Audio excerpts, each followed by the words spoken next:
তুমিও জাহান্নামে যাবে। সে বলবে, আল্লাহ কেন?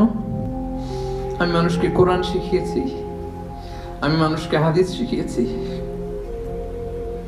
আমার কথা শুনে অনেক নামাজ ধরেছে, আমার কথা শুনে অনেকে দাড়ি রেখেছে, আগে সুদ খেত, আমার কথা শুনে সুদ বন্ধ করেছে, আমার কথা শুনে তো আল্লাহ এরা নামাজি হয়ে গিয়েছে। দ্য এন্টায়ার সোসাইটি সুদ বন্ধ করেছে, নামাজ ধরেছে, তারা ফরজ যাকাত দিত, আল্লাহ আমি কেন জাহান্নামে যাব?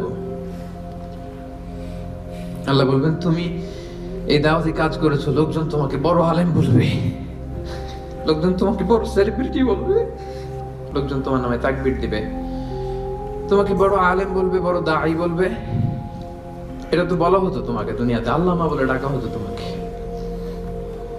বাহরুল উলুম বলা হতো তোমাকে, জ্ঞানের সাগর, অনেক বড় দাঈ, অনেক বড়